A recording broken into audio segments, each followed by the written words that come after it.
예레미야 27장 1절로 봉독합니다. 유다의 왕 요시야의 아들 여호야김이 다스리기 시작할 때에 여호와께서 말씀으로 예레미야에게 임하시니라. 여호와께서 이와 같이 내게 말씀하시되 너는 줄과 멍에를 만들어 내 목에 걸고 유다의 왕 시드기야를 보러 예루살렘에 온 사신들의 손에도 그것을 주어 에돔의 왕과 모압의 왕과 암몬 자손의 왕과 두로의 왕과 시돈의 왕에게 보내며 그들에게 명령하여 그들의 주에게 말하게 하기를 만군의 여호와 이스라엘의 하나님께서 이와 같이 말씀하시되 너희는 너희의 주에게 이같이 전하라.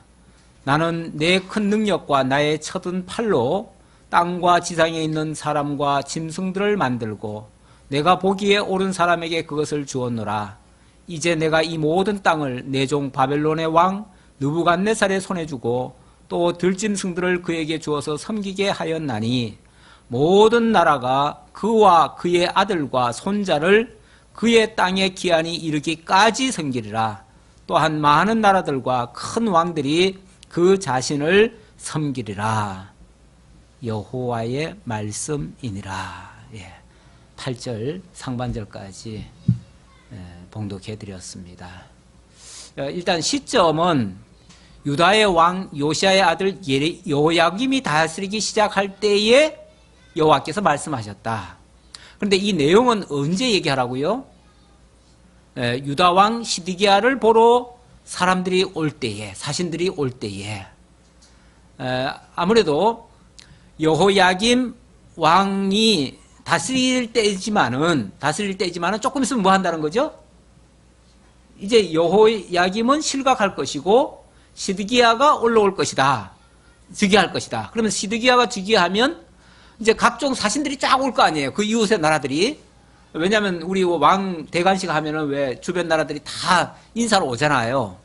그때에 그 사신들 앞에서 예레미야 네가 가가지고 이런 일을 해라 그 말이에요. 이제 이 시드기야 왕뿐 아니라 여기 모여있는 모든 사신들의 나라들이 몽땅 다 뭐 할 겁니다? 바벨론에 의해서 점령을 당할 것이고 바벨론 왕을 주군으로 모시고 살게 될 것입니다. 이 말을 해주라는 거예요. 이 말을. 이거 초를 쳐도 보통 치는 게 아니죠. 한 나라의 왕이 이제 등극할 때인데 아직은 그런 게 있는 게 아니에요. 아직은 여호야김 때예요. 여호야김 때. 여호야김 멀쩡하게 지금 두 눈 뜨고 있는데 여호야김 때에 하나님의 말씀이 이제 너는 이제 곧 잡혀갈 거고 조금 있으면은 이제 시드기야가 왕 등극할 때에 많은 사신들이 오거들랑 너는 그 앞에 가가지고 쉽게 말하면 모든 그 축하객들이 와 있는 자리에서 너는 일어나가지고 이제 여기 있는 모든 나라의 사신들이여 들으시라. 이제 여러분들은 전부 다 곧 바벨론 왕의 침입을 받고 여러분들은 이제 다 망할 것입니다. 그러니 뭐 하라고요? 일찌감치 항복하고 아예 그들을 섬기시오. 언제까지냐면 그 왕의 바벨론 왕의 아들과 손주까지 내려가가지고 그때까지고 그게 하나님이 정한 때까지다. 그때까지 너희들이 그들에게 섬겨라. 이렇게 얘기하는 거예요. 참 이 말을 예레미야가 듣고 이 말을 전해야 된다는 것도 굉장한 부담감이고요. 현실적으로 그게 가능하기가 참 힘들지요. 그런 말을 어떻게 감히 하겠어요. 또 그런 말을 했다가는 죽음을 각오해야 되고요. 죽임을 각오 안 하고는 도저히 외칠 수 없는 말입니다. 그리고 자, 이것이 지금 현재 당장 일어난다는 말이 아니고 지금 미래사를 얘기하는 거예요. 아직 시드기야 왕은 되지도 않았는데 이제 이런 일이 있을 거다라고 하면서 그렇게 하라니까 이건 뭐 사실 그 일이 과연 일어날지 안 일어날지 솔직히 말해서 실제 그렇다면 해야지요. 그런데 그걸 만약에 못 믿는다면 어림도 없는 얘기죠. 그러니까 이 말씀을 들었다고 해서 무조건 다 할 수 있는 게 아니에요. 우리 권사님 기도 중에 말씀에 순종하기를 강구하셨는데, 이 순종한다는 게 쉬운 게 아니에요. 아, 내가 순종해야지. 이제부터 하나님 말씀 듣고 살아야지. 이래가지고 순종해지는 게 아니고, 진짜 하나님 살아계시고, 진짜 그 하나님이 약속대로 이루시고, 진짜 그 하나님이 모든 역사를 빈틈없이 이루신다. 그리고 하나님이 우리를 책임지신다. 나와 함께 하신다. 이게 안 믿어지면 순종이라는 거는 불가능해요. 오늘 오전에 믿음의 선진들이 순종했다고 하는데, 그만큼 하나님께서 그러한 믿음과 확신과 그런 어떤 역사를 해주셨다는 거예요. 그것에 대한 증표가 순종이에요. 증표가 순종이에요. 그러니까 우리가 하나님 앞에, 어떤 사람은 그러잖아요. 어떤 사람은 정말 하는 거 보면은 믿는 사람 같지도 않고 하는 행동이 어떻게 저 개차반이고 저런데, 저 사람이 정말 믿는 사람이냐? 모르겠어요. 진짜 믿는지 안 믿는지 그건 하나님만이 아실 일인데, 그 사람이 정말 믿다고 한 그 증표는 좀 아닌 것 같아요. 그러니까 증표라는 거를 우리가 무시할 수 없는 얘기예요. 그러니까 그 사람이 정말 믿는다면 어떤 상황에서도 두려워 떨지 아니하고 담대하게 자기 할 일을 하고 하나님의 역사에 순종하고 이렇게 나아가는 모습이, 아, 그 사람이 정말 믿고 있구나 라고 하는 증표가 된다, 그런 얘기예요. 자, 어쨌든 이런 상황에서 하나님이 하시는 말씀인데, 결론은 뭐죠? 너희들 이제 다 바벨론 왕 섬길 거다. 이게 이제 하나님이 이스라엘 백성들에 대한 징계인데요. 이스라엘 백성뿐 아니라 그 이웃 나라들까지 함께 포함해서 이제 징계 안에 들어갈 거다. 하나님의 역사는 이스라엘만 역사하는 게 아니에요. 이스라엘을 중심으로 삼기는 하지만 그 주변 나라들도 이스라엘 그 여하에 따라서 이 좌우가 되는 거예요.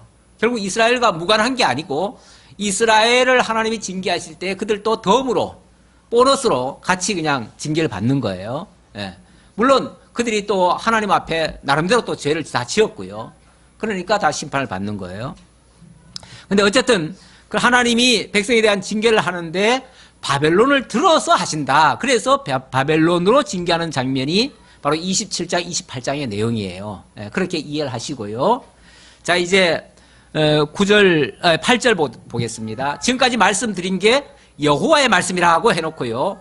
바벨론 왕 느부갓네살을 섬기지 아니하며 그 목으로 바벨론의 왕의 멍에를 매지 아니하는 백성과 나라는 내가 그들이 멸망하기까지 칼과 기근과 전염병으로 그 민족을 벌하리라. 자, 바벨론 왕이 너희들을 이제 심판할 거다라고 해놓고 만약의 경우 너희들이 자발적으로 바벨론 왕을 섬기지 않는다면 이제 칼이 너희들을 따라올 것이다. 그래서 어차피 당하는 건 똑같이 당하는데, 똑같이 그 기간은 똑같이 당할 건데 순순히 당할 거냐 아니면 칼과 기근에 의해서 당할 거냐, 그 말이죠. 순순히 당할래 아니면은 매 맞고 당할래, 이제 그 얘기죠. 그런 차원에서 이제 하나님의 계획은 이미 정한 거고, 이거는 뭐 돌이킬 수가 없고 부인할 수도 없고 우리가 피할래야 피할 방법이 없어요. 그래서 어차피 지금 당해야 되는데, 당할 때에 순순히 당할 거냐 아니면 너희들이 발버둥 치다가 안 하려고 발버둥 치고 떼쓰고 뭐 온갖 방법 다 쓰다가 억지로라도 당할 거냐, 이제 그 얘기예요. 그러니까 어차피 당한다는 얘기예요. 자, 그러니까 뭐 하라고요? 9절. 너희는 너희 선지자나 복술가나 꿈꾸는 자나 술사나 요술자가 이르기를 너희가 바벨론 왕을 섬기게 되지 아니하리라 하여도 너희는 듣지 말라.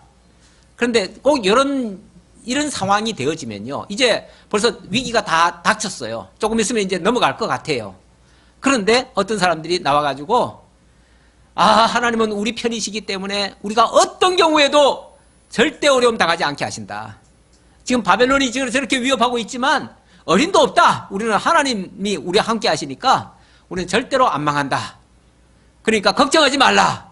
그리고 예를 들어서 혹시라도 그런 비슷한 말만 나오면은 그들의 말을 막아버리고 이렇게 할 자들이 있을 거다, 그 말이에요. 이것도 있을 거를 얘기하는 거예요. 지금 한다는 얘기가 아니라.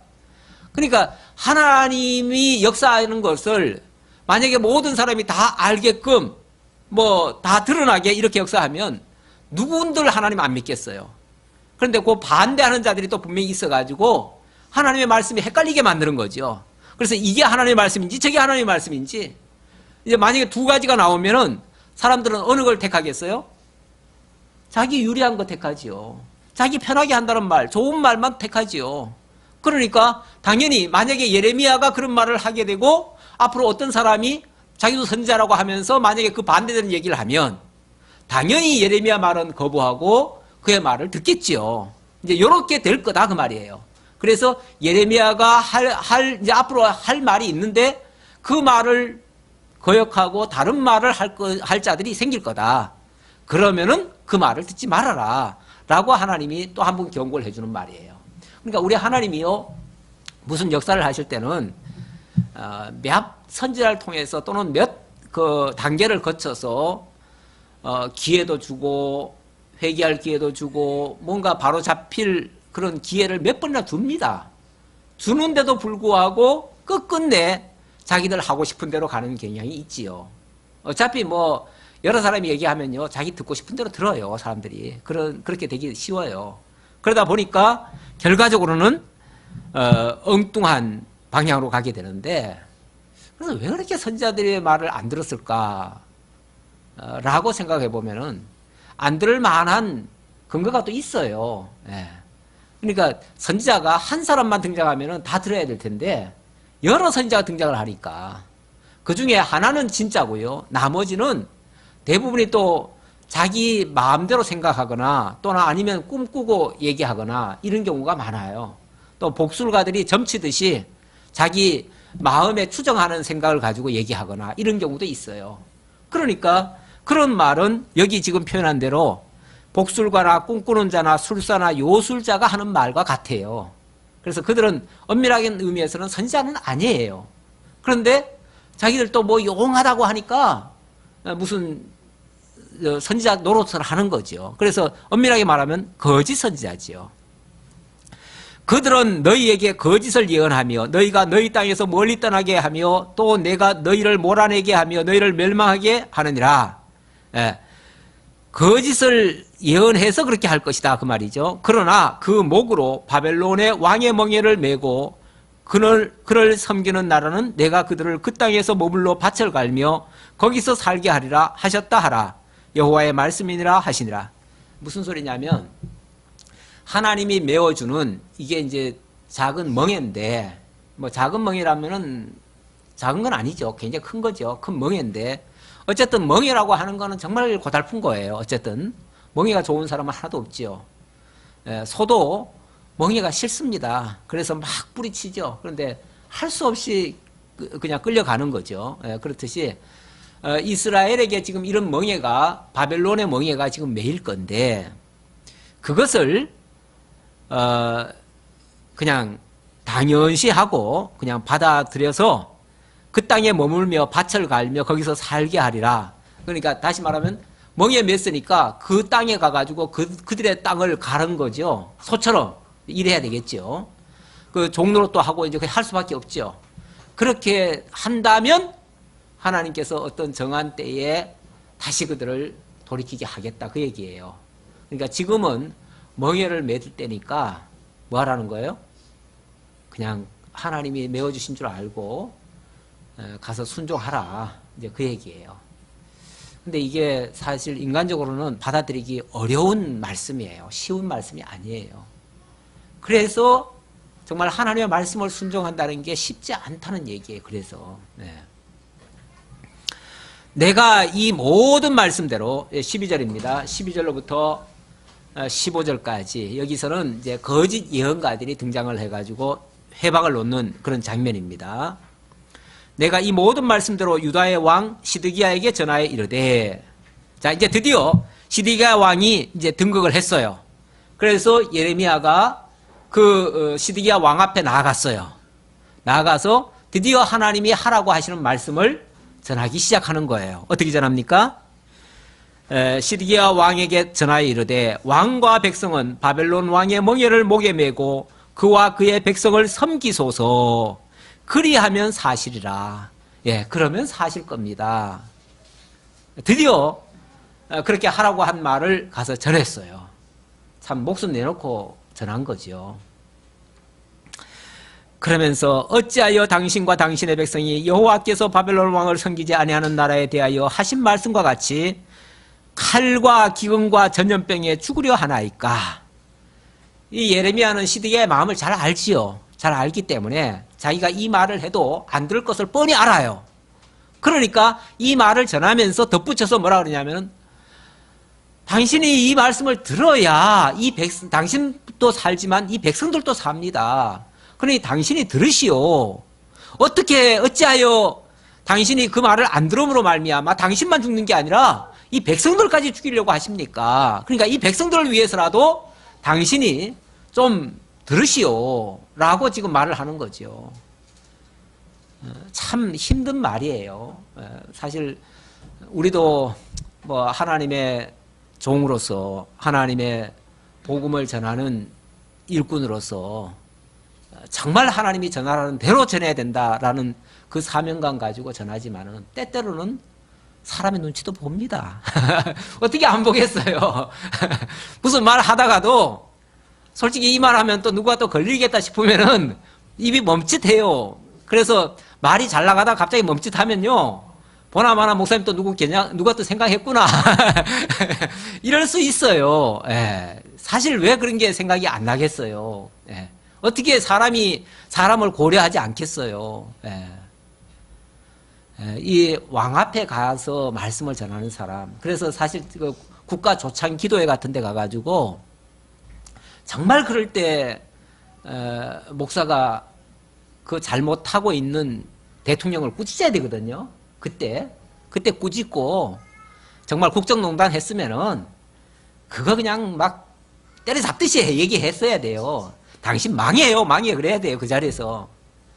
근데 와, 위대하십니다, 대단하십니다, 그 앞에 가서 이러고 있거든요. 잘못은 조금도 지적 안 하거든요. 그러니까 자기네들이 진짜 잘하는 줄 알지요. 왜냐하면은 세상에서도 인정하는데 그냥 하나님의 종들까지 나를 인정한다 그러니까 그냥 자기가 최고인 줄 알지요. 예. 그러니까 뭘 고쳐요? 고치기는 하나도 안 고치지. 예. 경고도 안 받죠, 경고도. 그래서 이 조창기도회가 원래는 취지는 참 좋은데 이게 용비어천가가 되는 거예요. 용비어천가가. 다시 말하면 좋은 소리만 하고 오는 거예요. 그냥 듣기 좋은 소리만. 그러니까 못된 짓은 다 하는 거죠. 그냥 하고 싶은 대로 다 하는 거죠. 뭐 왕이, 대통령이. 예.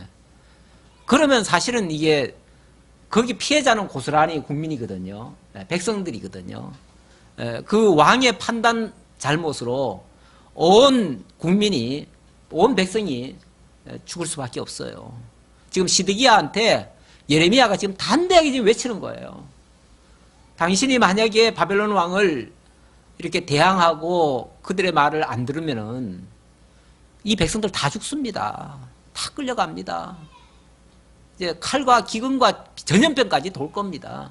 그러니까 그 말은요, 연타의 그 징계가 있을 거다 그 말이에요. 예, 한 번의 징계가 아니라 연타석으로 더 감당할 수 없는 징계까지 올 겁니다. 그걸 막으려면 최소한 어차피 바벨론에 끌려가는 건 정상인데 그건 뭐 이 필요할 수 없는 이제 하나님의 그 섭리 속에 있는 건데 그게 뭐 지금 당장의 이야기 때문에 되는 게 아니고 이미 하나님께서 신명기나 레위기에 벌써 예언이 돼 있어요.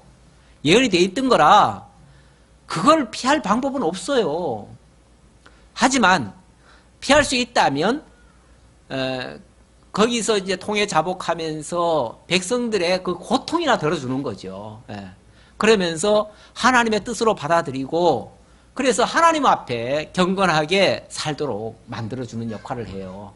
그것만 해도 얼마나 다행이에요. 사실은 우리 사람들이요, 어느 땅에 가서 어떻게 사느냐는 그렇게 중요한 건 아니에요. 원칙은요. 여기서도 사는 사람이고요, 그냥 사는 생활이고요, 저기 가서도 사는 생활이에요. 어디 가서나 사는 생활이에요. 그냥 그렇잖아요.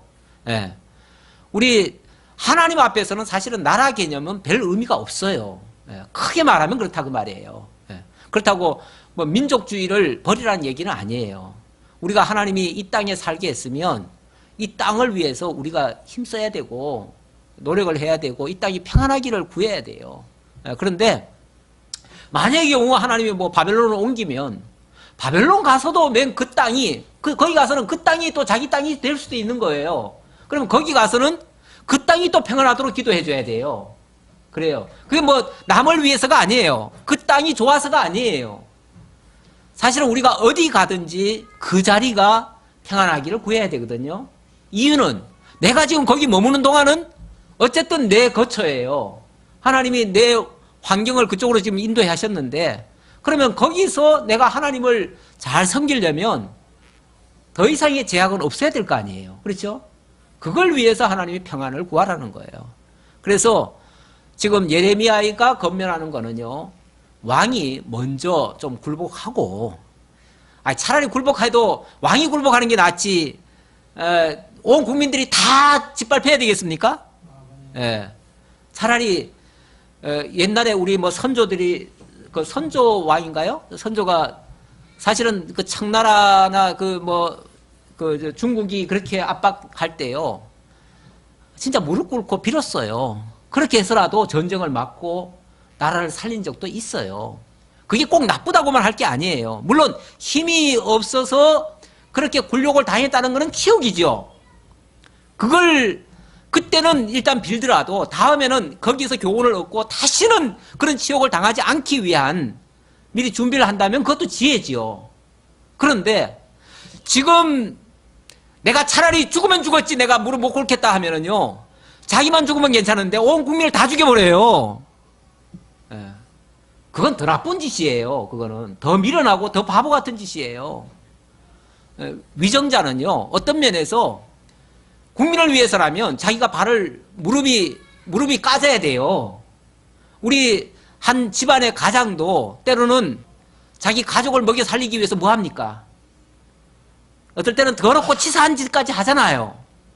그렇잖아요. 직장에 가서도 안 믿어도 될 자들에게 빌고 머리 조아리고 경우에 따라서는 정말 더러운 짓까지도 할 수도 있어요. 자식을 위해서라면, 가족을 위해서라면 자기 하나가 희생되는 게 낫지 온 가족을 희생시킬 수는 없는 거 아니에요. 그게 옳다는 얘기는 아니에요. 그러나 자선책으로 그럴 수도 있다 그 말이죠. 예.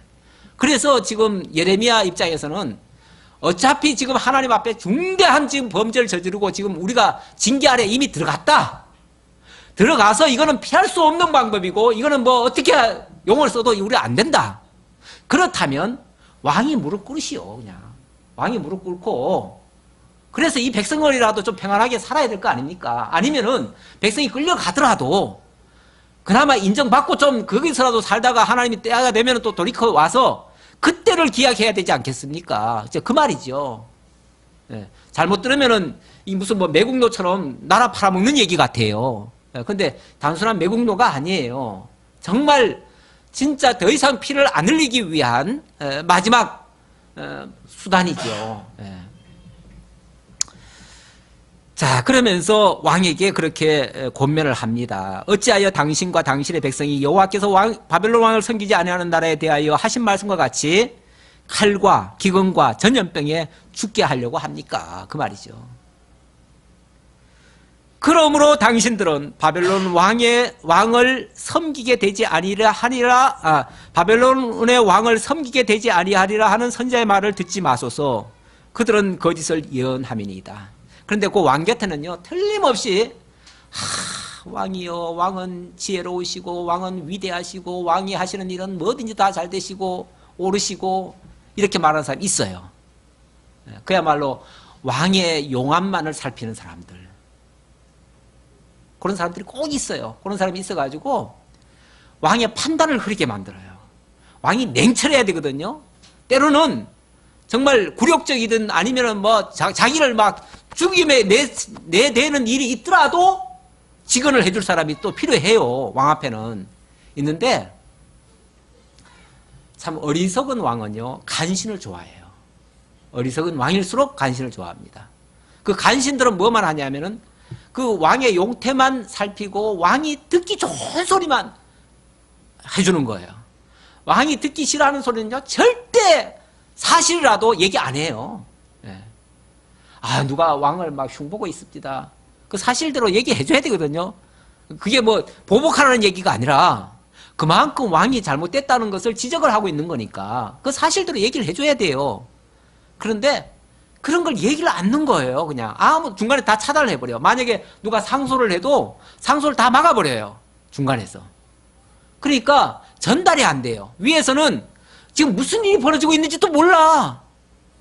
그러다 어느 날 갑자기 정말 원수들이 코앞까지 쳐들어와 버리는 거죠. 그때는 지금까지 내가 쏘갔구나. 누구한테 쏘가요?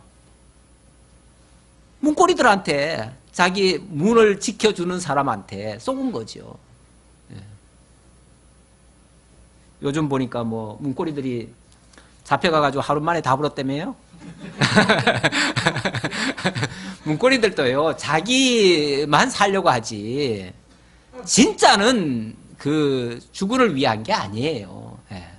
위험 닥치면 다 자기부터 살고 봐요. 사람들은요, 기본적으로 자기가 우선이에요. 우선. 예. 그것도 또 부인할 수 없는 사실이에요. 그것도. 예. 무조건 그게 또 잘못됐다는 게 아니에요.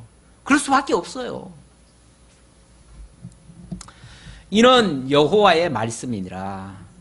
내가 그들을 보내지 아니하였거늘 그들이 내 이름으로 거짓을 예언하니 내가 너희를 몰아내리니 너희와 너희에게 예언하는 선지자들이 멸망하리라. 예, 하나님께서 보내지도 않았는데 그 왕 옆에 가가지고 문고리들이 그냥 알랑방구만 끼고 있는 거죠. 그러니 이건 하나님이 보낸 선지자들이 아닌데 그런 짓을 하고 있으니 결국은 왕의 눈을 어둡게 해가지고 왕이 어떻게 했습니까? 시드기야가 예미야 말 듣고 순종을 했습니까? 항복을 했습니까? 아니면 결사항전을 했습니까? 결사항전을 했지요. 결사항전을 하고 그러다가 그 바벨론 왕이요 너무 열이 받쳐가지고 예. 아 이게 이제 웬만큼 그냥 협박을 하면은 넘어와줘야 되는데 안 하거든요. 그러니까 나중에 왕을 잡고 또 왕은 또 아주 얼마나 비겁한지 마지막 죽을 지경 되니까요 궁궐 버리고 개구멍으로 해가지고 도망가다가 잡혀왔어요. 예, 자기만 살겠다고 또 도망가다가 잡혔어요. 그러니까 가장 비겁한 모습이었지요. 옛날에 우리나라 왕 중에서도 하나 그냥 강 건너고 그냥 강 불사질러 버리고 자기만 피해서 살겠다고 도망간 왕이 있어요. 예. 백성들은 살든지 말든지 자기만 살겠다고. 위기 닥치면 그래요. 예.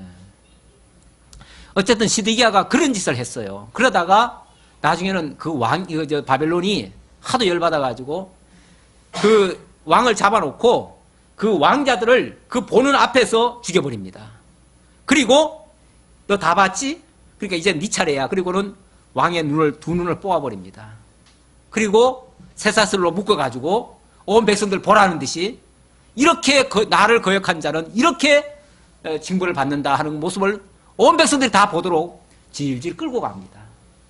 이렇게 시드기야가 마지막 비참한 최후를 맞게 되죠.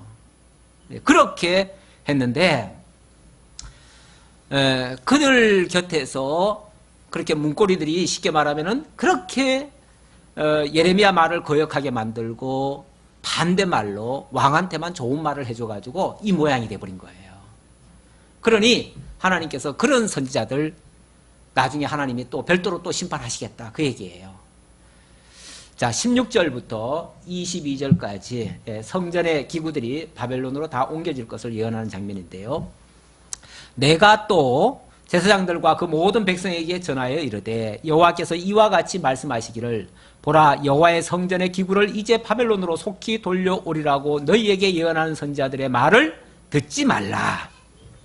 이는 그들이 거짓을 예언함이라 하셨나니 무슨 소리냐면 예루살렘 성이 3번을 침략을 받습니다. 3번을 침략받아가지고 1차, 2차는요 처음에는 사람만 좀 잡아가고 처음에는 저걸 잡아나가요. 처음에는 이제 성구들을 뺏어갔죠. 성구들을 뺏어가고 두 번째는 사람들을 많이 잡아갔어요. 자, 그런데 이 성구들이 거짓 선자들은 뭐라고 그러냐면은 왕이요 이번에 우리가 잘하면은 저 바벨론이 그동안 잡아간 것들 다 돌려줄 겁니다. 그러니까 우리가 뭐 하자는 거죠? 우리가 싸워 이기면은 저들이 다 내놓게 돼 있습니다. 이런 식으로 이제 한 거예요. 쉽게 말하면은. 이게 새빨간 거짓말이거든요. 안 되거든요. 그렇게. 안 될 거거든요. 오히려 지금 1차, 2차 잡혀갔던 것도 사실은 대항하다 잡혀간 거예요. 네. 순수하게 만약에 했으면요. 잡혀가질 않아요. 빼앗기지도 않아요. 어쩌면 그대로 보존될 수도 있어요. 이건 물론 가정이에요. 역사는 원래 가정은 없어요. 없지만은 가정하자면 안 잡혀갈 수도 있고 그대로 보존될 수도 있는 거예요. 근데 지금 대항하다가 지금 잡혀갔단 말이에요. 그런데 거짓 예언가들은 뭐라고 그러냐면 옆에서 이번 기회가 아주 좋습니다. 이번에는 우리가 잘하면은 도로 찾아올 수 있습니다. 2년 만에 찾아올 수 있습니다. 이렇게 아예 그냥 날짜까지 얘기하면서 2년 안에 회복될 겁니다. 이렇게 얘기를 하는 거예요. 그 말 듣고 시드기야는 용기를 냈겠죠. 그리고 우리가 이번에 잘하면은 그동안 빼앗긴 것도 다 돌아 찾아올 수 있다라고 생각하니까 그렇게 했던 것 같아요. 원래 모르면은 참 대범한 겁니다. 담대한 거예요. 진짜 하나님 모르니까 이런 망령된 생각까지도 할 수 있는 거죠. 자, 그러면서 이제 곧 돌아올 거라고 말하는 그들의 거짓 선지자들의 예언을 듣지 말아라. 이런 그들이 거짓을 예언함이니라 하셨나니 너희는 그들의 말을 듣지 말고 바벨론 왕을 섬기라. 그리하면 살리라. 어찌하여 이 성을 황무지가 되게 하려느냐. 황무지가 되려 하려느냐. 그 말은 너희들이 만약에 순순히 그렇게 항복을 안 하면 결국 그들은 와가지고 이 성 자체를 그냥 아예 다 황무지를 만들어 볼 거다. 그 말이죠. 실제로 나중에 어떻게 되죠? 다 황무지가 돼버리죠. 실제로 다 헐어지죠. 물론 뭐 나중에도 돌 위에 돌 하나도 남지 아니하고 다 무너지리라 예수님도 그렇게 말씀하셨지만 그건 나중에 이제 새로 지어진 것이 그렇게 된다는 얘기고 이때도 마찬가지죠. 이거는 솔로몬 성전인데 솔로몬 성전도 굉장히 정말 멋있게 잘 지었죠. 그런데 그것이 헐려질 거라고 하는 황무지가 될 거라고 하는 그런 예언의 말씀이죠.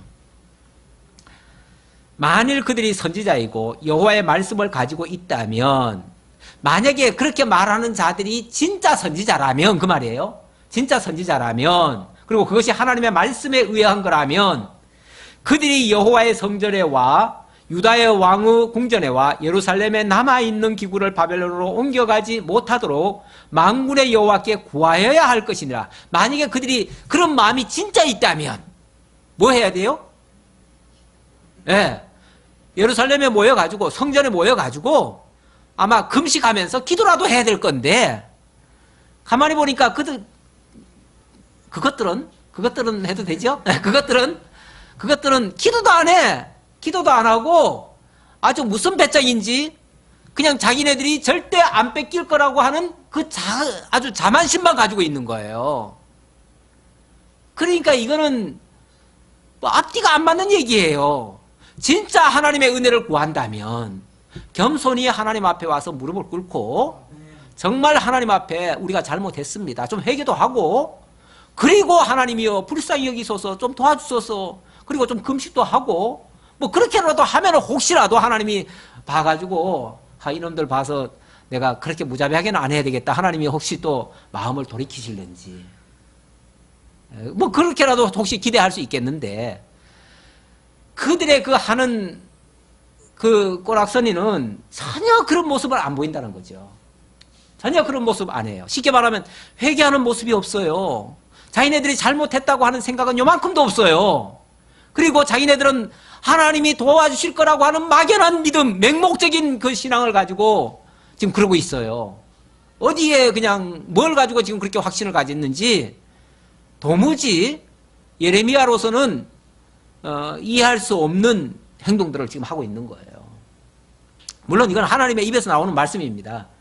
너희들이 만약에 그런 생각이 조금이라도 있다면 내 앞에 와서 잘못했다고 좀 회개라도 하든지 뭐라도 해야 되는데 그렇게도 안 하면서 내가 너희들에게 마치 전해준 것처럼 그따위로 말을 하느냐? 내가 그렇게 알려주지도 않았는데 너희들 마음대로 그렇게 말하냐? 이제 하나님이 쉽게 말하면 그 거짓 예언자들을 너희들이 이렇게 말했으니까 내가 용서 안 하겠다. 이런 식으로 지금 하나님이 하시는 말씀이에요. 19절입니다. 만군의 여호와께서 기둥들과 큰 대야와 받침들과 이 성에 남아있는 기구에 대하여 이같이 말씀하시나니 이것은 바벨론 왕 느부갓네살이 유다의 왕 여호야김의 아들 여고니아와 유다와 예루살렘 모든 귀인을 예루살렘에서 바벨론으로 사로잡아 옮길 때에 가져가지 아니하였던 것이라. 자, 이번에 빼앗길 거는요, 이미 빼앗긴 거 말고, 그거 말고도 또 남아있는 게 있잖아요. 예를 들어서 특히 그 대표적인 것이 뭐냐면은, 성구 중에는 대표적인 것이 일단은 그 횃불입니다. 횃불이 아니라 뭐예요? 금촛대. 예, 금촛대가 대표적인 거고, 그 다음에 떡상 뭐 이런 것들이 이제 것들인데, 금향단 그런 것들인데, 이제 아마 가져갈 수 있는 것들은 다 가져갔겠죠. 그런데 이제 아주 큰 것들 또는 뭐 성막 그 자체 뭐 이런 것들은 못 가져갔겠죠. 예. 이 큰 것들은 자고는 안 가져가고 작은 것들은 다 가져갔을 거예요. 그런데 이제 하나님께서 이번에 뽑아가게 할 거는 그동안 못 가져간 것들 다 뽑아가게 만들어 버리겠다. 아마 기둥까지 다 뽑아가겠죠. 예. 예. 옛날에 일제가 우리나라에 와가지고 정말 보물이란 보물은 다 빼갔죠. 예. 정말 별 가치 없는 것들만 남겨놓고 껍데기나 남겨놓고 알맹이들은 다 빼갔어요. 예. 그런 식으로 다 빼가도록 하겠다. 그런 식이죠. 20절 했고요. 21절 만군의 여호와 이스라엘의 하나님께서 여호와의 성전과 유다의 왕과 궁정과 예루살렘에 남아있는 그 기구에 대하여 이와 같이 말씀하셨느니라. 그것들이 바벨론으로 옮겨지고 내가 이것을 돌보는 날까지 거기에 있을 것이니라. 그 후에 내가 그것을 올려와 이곳에 그것들을 되돌려 두리라. 여호와의 말씀이니라. 그런데 하나님이 이거를 그렇게 하신다고 하면서도 뭐라고 하십니까? 예, 때가 되면, 예, 그러니까 내가 이것을 돌보는 날까지 거기 있을 것이라 그랬으니까 거기 가서도 하나님이 아예 뺏긴 것이 아니라 거기 가서 하나님이 돌보시겠다는 거예요. 그것들을 돌보시고 안전하게 때가 되면은 다 돌아오게 하겠다는 거예요. 그래가지고 다시 성전을 짓고 다시 하나님을 섬기도록 만드시겠다는 거예요. 이게 하나님의 중장기적인 계획이에요. 그 계획을 가지고 하나님이 자, 내가 이런 계획을 가지고 있으니 우선 좀 고달프지만 우선 좀 항복하고 거기 가서 70년간 좀 있을 생각해라. 하나님이 신사적으로 지금 얘기하시는 거예요. 지금 얘기하는데 그들 입장에서는 우리가 왜 뺏겨? 이런 식이죠. 아, 우리가 지켜야지. 무슨 소리야? 이걸 우리가 왜 뺏겨? 네. 오히려 지금 뺏길 것이 아니라 이전에 빼앗겼던 것도 우리가 더 되찾아와야지. 이러고 있는 거죠. 지금 얼른 생각하면 그렇게 말하는 자들은 아주 민족주의자고 애국자고 이런 것 같고요. 예, 이제 항복을 권하는 예레미야는 완전히 이건 그 뭐라고 할까요? 친바벨론, 친바벨론파, 아주 그냥 매국노 이런 모습으로 비춰지죠. 이게 이제 사람의 평가일 수 있어요. 사람 평가일 수 있는데 우리 하나님이 하시는 그 경륜을 이해하자면 꼭 그런 것만은 아니었다.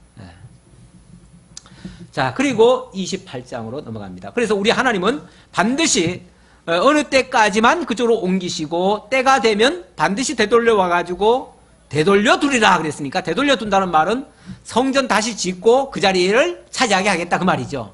그때까지 안전하게 보관하기 위한 하나님의 특별 섭리일 수도 있다 그 말이에요. 그러면서 아울러 하나님을 잘 안 섬기는 자들 또 희년을 제대로 안 지키는 자들 이런 자들에게 하나님께서 어찌 보면 70년간 거기 가 있는 거는요 이 민족으로 하여금 희년을 지키게 하는 거예요. 이게 무슨 소리냐면요 이스라엘은 원래 매 6년마다 매 7년마다 안식년을 지키게 했어요. 그리고 7년이 7번 지나면 희년을 지키게 했어요. 그러면 모든 것이 리셋이 되는 거예요. 다시 말하면 처음 상태가 되는 거예요. 하나님께서 막 아무리 부패했더라도 뭐 하는 거예요? 다시 처음으로 상태로 돌려요. 이게 굉장히 중요한 내용이거든요. 그러는데 이스라엘 민족은요, 역사적으로 그 나중에 그 확인을 해보니까요, 이스라엘 백성들은 실제로 희년이라고 하는 제도를 레위기에서 분명히 말씀하셨거든요. 역사적으로 희년을 지킨 사례가 별로 없어요. 없어요. 그 희년을 온전히 지키려면 뭘 해야 됩니까? 있는 자들이, 힘 있는 자들이, 남의 땅을 빼앗은 자들이 뭘 해야 돼요? 다 돌려줘야 되는데, 그러려면은 자기 재산이 손해가 나잖아요. 그리고 농사도 안 지어야 되잖아요. 그것도 3년 동안. 희년은 원래 그 전에부터 안 짓는 거예요, 농사를. 그리고 희년에는 다 되돌려주죠? 그 다음에 가서 농사를 지어요. 그래가지고 3년 묵은 곡식을 먹게 돼요. 그런데 이게 현실적으로 쉽지 않은 일이죠, 솔직히 말하면은. 우리도 3년 동안 땅 놀리시오. 쉽지 않은 얘기예요. 그리고 그동안 뭐 빚으로 받은 거 다 본 주인 다 돌려주시오 하면은 미쳤어? 내가 왜? 이렇게 되지요. 이렇게 되죠. 그러니까 실제로 희년을 안 지켰어요. 안 지키니까 하나님께서 강제로 뭐 하는 거예요? 강제 희년을 지키게 하는 거예요. 강제로 리셋을 시켜버리는 거예요. 강제로 처음 상태를 만들어버리는 거예요. 사실 전쟁 한번 치러지고 나면요. 그러니까 이 전쟁이라는 게 원래 언제 나느냐면요. 너무 사회가 불공평하고요. 너무 막 이 편차가 많이 심해지고 그래서 막 그냥 너무 이 간격이 많이 벌어지면요. 이 자발적인 전쟁이 일어나요. 내란이 일어나든지 아니면 그거에 의해서 전쟁이 일어났을 때 정말 억울한 일을 당한 사람들은요. 전쟁에 참여를 안 해요. 차라리 우리 옛날에 한참 그 어려울 때는요. 무슨 생각들 많이 했냐면 차라리 전쟁 나라. 차라리 전쟁 나라. 전쟁 났으면 좋겠다 그냥. 예. 한번 나라가 뒤집어졌으면 좋겠다. 이런 생각을 한 사람들도 있어요. 제가 그랬다는 얘기는 아니에요. 저는 나라의 안정을 위해서 기도하는 사람입니다. 예. 그런데 어쨌든 사람들이 너무 힘들다 보면 그렇다고 말이에요. 그러니까 하나님께서도 너무 이렇게 안식년도 안 지키고 희년도 안 지키고 정말 기득권자들은 자기의 기득을 지키기 위한 그런 못된 것을 계속 유지하니까 하나님께서 강제로 그 땅을 쉬게 하는 거예요. 강제로 쉬게 하는 방법이 뭐냐면 쉽게 말하면 70년간을 아예 그 땅을 푹 묵혀버려라. 아예 그냥 묵혀버리면 그 땅이 뭐가 되죠? 그거를 뭐라고 얘기하냐면 그 땅이 안식하리라 이렇게 얘기해요. 그 땅이 안식하리라.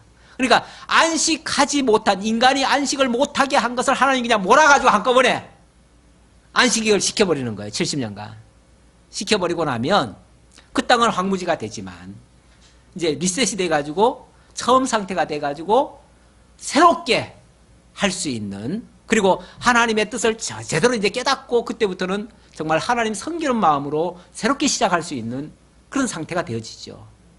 왜 이게 예? 역대하 마지막 부분에 그런 말씀 있어요? 한번 읽어보세요. 장절 얘기하시고. 바사국이 주재할 때까지 이에 토지가 항우하여 안식년을 누린 같이 안식하여 70년을 지내었으니 여호와께서 예레미야 입으로 하신 말씀이 응하였더라. 맞아요. 하나님께서 결국 그들이 안식을 안 하니까 희년을 안 지키니까 하나님이 강제로 안식하게 하시는 방법이에요. 그러니까 이게 무조건 나쁘다고 할 것만은 아니에요. 우리 하나님이 하시는 일에 어떻게 틀린 게 있겠어요. 그리고 괜히 그냥 고생시키려고 하나님이 그러시겠어요? 하나님이 나중에 가면 예레미야한테 그런 말도 해요. 내가 너희에게 이렇게 환난 주는 것은 내 본심이 아니다. 그런 얘기 하셔요. 다시 말하면 하나님이 그냥 아프게 하셨잖아요. 아프게 하는 게 이게 내가 진짜 좋아가지고 너희들을 아프게 하는 거 아니야. 내 본심은 너희들 정말 평안하기를 원하고 정말 잘 되기를 원하고 정말 다 안정되기를 원하는데 너희들이 그걸 깨닫지를 못하고 워낙 엉뚱한 짓을 하고 그러니까 내가 너희들에게 좀 깨닫게 하려고 이러는 거야. 그러면서 하나님의 그 중심을 그렇게 호소하시듯이 얘기하시죠. 네. 자, 그 다음 28장으로 넘어갑니다. 28장 1절로 11절에서 그만해야 되겠네요. 28장은 우리 다음 주로 하기로 하고 오늘 많이 수고하셨는데 뭐 회의도 있고 해서 조금 일찍 끝내겠습니다. 기도하겠습니다. 아버지 하나님 감사합니다. 우리 하나님 베풀어 주신 은혜가 너무나 크고 감사합니다. 지나놓고 보면 하나님이 틀린 적이 없고 하나님의 말씀은 항상 옳고 의로우시고 거룩하시고 또 위대하십니다. 그 말씀에 우리가 진정으로 순종하기를 원합니다.